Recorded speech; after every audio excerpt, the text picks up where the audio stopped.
Welcome back to TBARW Gaming, and we are going to do a new tutorial today in Europa Universalis 4, talking about government reforms.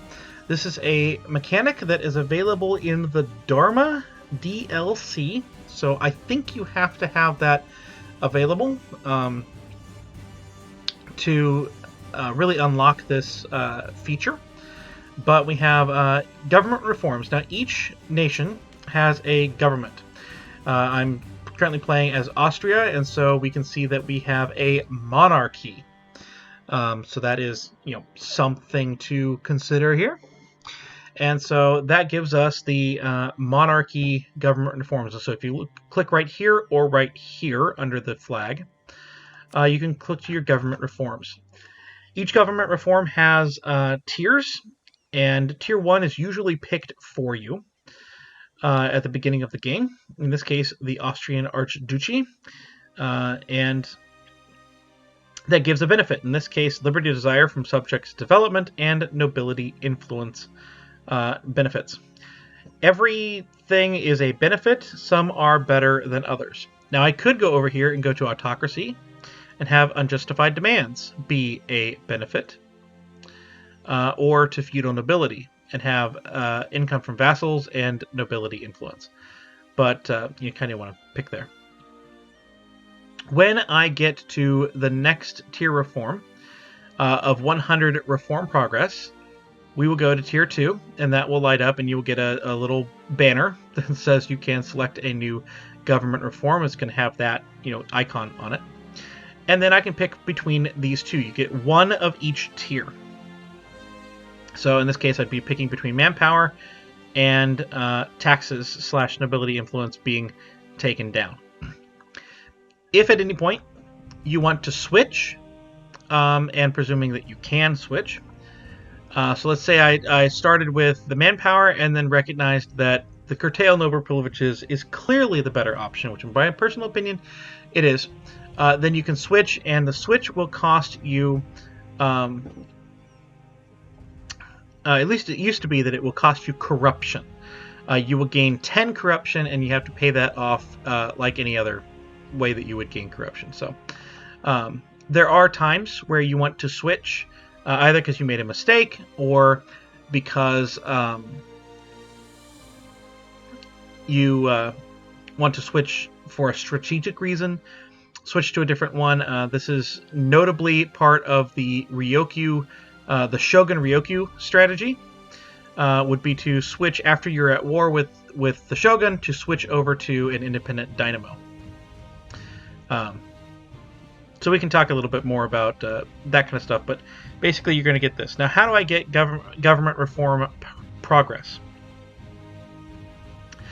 Right now, Austria gains 0.81 every month, and this is due to an average local autonomy of 1.70%. The lower, the better. If I had an average local autonomy of 0, we would gain 1 every month.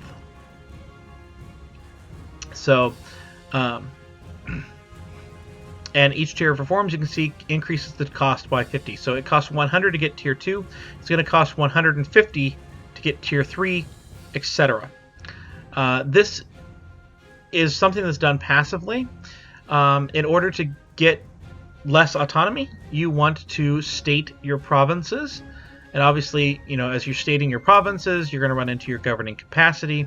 So it's that kind of balancing act. Do you grow fast and basically surrender some of these lower tiers until the very end of the game because you're not stating everything? Or do you grow slowly, get all your tiers, and then expand out beyond what you can state, beyond your governing capacity? That's the basic gist.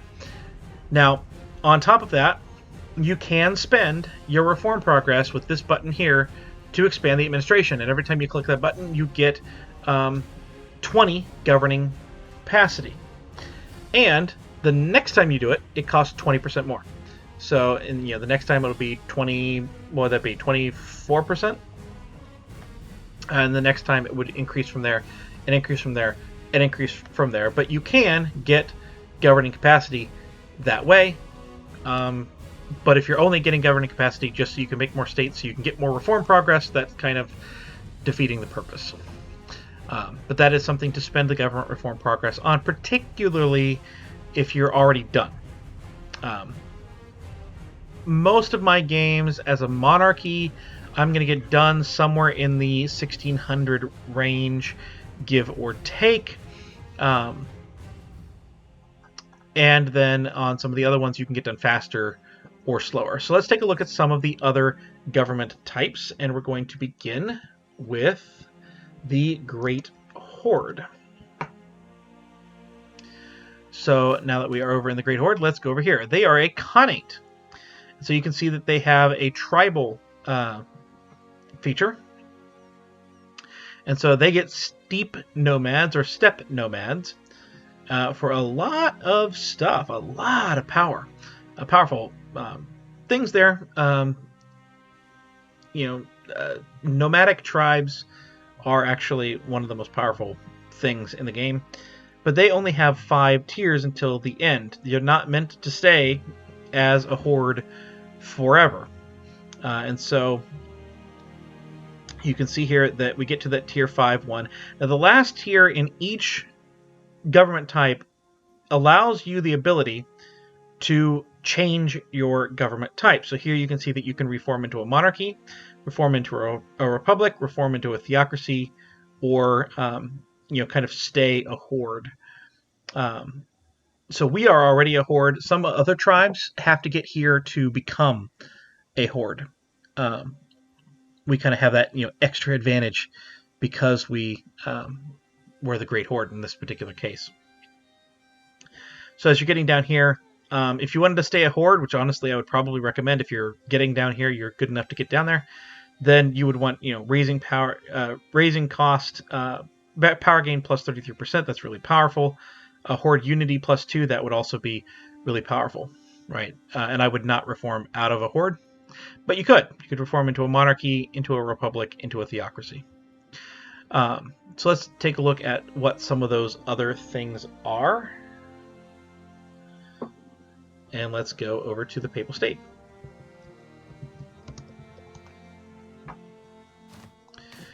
And we can see that they are the papacy or a theocracy. And you can see that they have 8 tiers. And in theory, I think actually you can't switch out of a theocracy this way. But we have different tiers here, and some of the stuff that can be done here. I have never played a theocracy. Playing as the Papal State is on my list, but I've never actually played this down, so I'm not going to have too much of an opinion on these particular things. Most of your games you're going to be a monarchy, but let's take a look at some republics.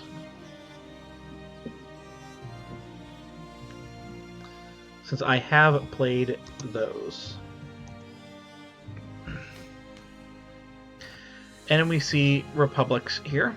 And republics actually have 10 different ones. To the end here, the question of dictatorship. Seize executive power would make you a monarchy. This would make you a theocracy. And then this, increases your maximum absolutism, which that's one of the things that republics have. You can see republics, that first peasant republic, maximum absolutism of -50. You can get some of that back at the end, or you can get re-election costs of -10%, which is really good. We're not going to completely go into the different types of governments and what they completely do here, but you can see that republics have the most tiers to go through. So that's something to remember, is that maybe I want to consider that in growing if I want to get through all of the tiers. But basically, as you're going to look at each one of the things and go, okay, which one of these do I want? Do I want national unrest? Do I want random candidate bonus? Or do I want yearly Republican tradition? These, I think, you just kind of have to go through and figure out what they do, play a few times through, get a feel for it. I will mention that in this particular case, I would go with yearly Republican tradition, and in Tier 3, I always go frequent elections. You want more elections, not less, but, you can do you. If you want to have a lot of absolutism as a republic, you're going to have to do something like this. The maximum absolutism here, the maximum absolutism at the end. Parliament's usually a good one to go with on Tier 5 in both monarchy and republics. And if we switch back to Austria, we can go through here. I do want to go through these and give my suggestions because most games are monarchies. So this first one, noble privileges, I usually go the taxes. If for nothing else, if you're out of manpower, the taxes can help you buy mercenaries. So just that there. Plus the nobility influence of minus 10% can come into play later on.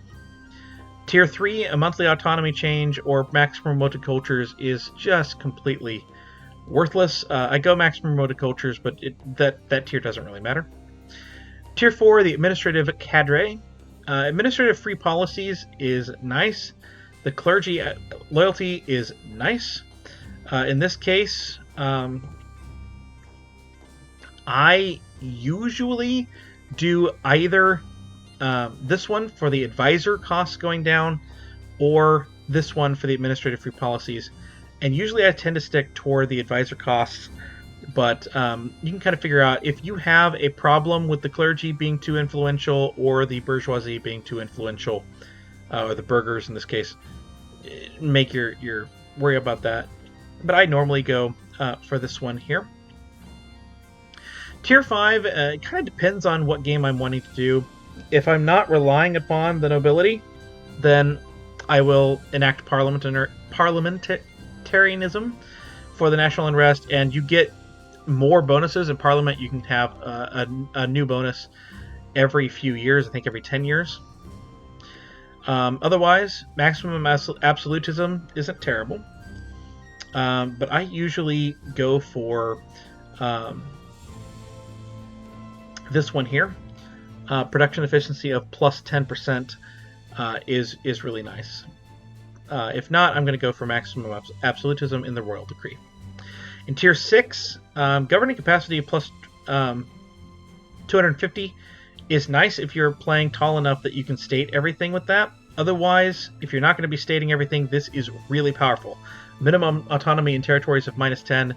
The minimum autonomy in a territory right now is 90%. So moving it to 80%, this essentially doubles the value you get in everything you don't state up. So this is really, really powerful. I would take that if I were growing beyond my governing capacity. Otherwise, if I were playing a relatively tall game, then I would just worry about the governing capacity there, plus 250. And the last one, separation of power. I always consider becoming a republic. I really like republics in this game. I think they're really powerful. It's up to you whether you would want to become a republic. Obviously, in this case, you wouldn't, because Austria is the emperor, and you can't be the emperor as a republic.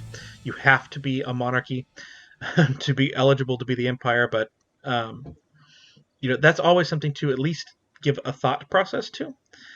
Otherwise, you're going to be looking at administrative possible policies or the maximum absolutism and the yearly absolutism there. And that's really up to you. Are you having problems with absolutism? Then go for the absolutism. Otherwise, administrative possible policies, that's different from free. So free policies would mean that right now, each one of these, the first one is free, and the next two cost 1 power per month to have. The free policies means that there would be 2 administrative that are free, and then only this one would cost. The possible policies adds a 4th line over here, and you can have a 4th possible policy in admin. So that can be really beneficial. You can have that 4th option over there. But that's what I do typically in a empire. in a monarchy situation. And that's the games that you're going to be playing most often. And honestly, if you're not playing a monarchy, then if you're playing a republic or something like that, then just kind of look down the stuff, but you should have some sense of what they do, of what those modifiers do if you're taking on playing as a republic, other than say Venice or Milan. But even then, these republics are small. They have their own unique mechanics you want to take a look at. For the first few games, when you're really having to understand what these things do, you're going to want to stay in the monarchy area. Your Castiles, your Englands, your Ottomans, your even Poland's, Muscovies, things like that. They're all monarchies. So that's kind of where they're at. I will mention that right now in the North America, which is currently under fog of war, but in North America, they are going to be coming out with new government reforms for those tribes. So once you kind of have the hang of government reforms, once you kind of have the hang of things here, as the Southeast Asia update comes out, there will be additional flavor to the government reforms over there, and it might there might be an add-on to this at that point. But otherwise, I think that that will cover the government reforms. Let me know if this was helpful. If I could add on, if you have a specific government you would like my suggestions for, let me know, and I can add on always to the episode and kind of respond and let you know that I have done so. But otherwise, hope you found that helpful, and hope you find the rest of the tutorial helpful. Should be showing up on your right, and I will see you next time.